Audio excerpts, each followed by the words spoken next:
প্রতি মাসে মালদ্বীপ ভ্রমণ করেন অনেক বাংলাদেশি। এবার দেশটিতে ভ্রমণে যাওয়া বাংলাদেশিদের জন্য সতর্কতা জারি করা হয়েছে। বুধবার স্থানীয় সময় রাতে দেশটির বাংলাদেশ হাইকমিশনের পক্ষ থেকে এ বিষয়ে একটি বিজ্ঞপ্তি প্রকাশ করা হয়। মালদ্বীপের ভ্রমণের সময় বিক্রির উদ্দেশ্যে গার্মেন্টস সামগ্রী, মাদকদ্রব্য কিংবা রান্না করা খাবার বহন করা থেকে বিরত থাকতে বলা হয়েছে বিজ্ঞপ্তিতে। এসব সামগ্রী দেশটিতে কঠোরভাবে নিয়ন্ত্রিত হওয়ায় ভ্রমণের সময় তা সঙ্গে রাখলে বিপুল পরিমাণ জরিমানার পাশাপাশি সর্বোচ্চ ২৫ বছর পর্যন্ত কারাদণ্ডের বিধান রয়েছে।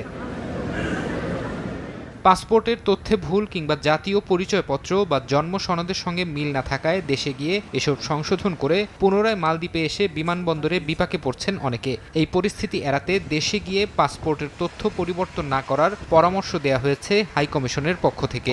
যখন আপনারা বাংলাদেশ থেকে মালদ্বীপে আসবেন, এখানকার এয়ারপোর্টের কিছু বিধিনিষেধ রয়েছে বা এখানকার যে আইন কানুন যেগুলো রয়েছে সেগুলো আপনাদেরকে জানতে হবে এবং সেগুলো মেনে চলতে হবে। বিড়ি, সিগারেট বা তামাক জাতীয় যে পণ্যগুলি আছে সেগুলো আপনারা আনবেন না। এটি যদি আপনারা নিয়ে আসেন তাহলে এখানে অধিক পরিমাণে আপনারা কিন্তু জরিমানা এবং অন্যান্য শাস্তির আওতায় চলে আসবেন। নিজেদের নিরাপত্তা নিশ্চিতের পাশাপাশি দেশের সুনাম রক্ষায় মালদ্বীপ ভ্রমণে দায়িত্বশীল আচরণ করার অনুরোধ করেছে হাইকমিশন।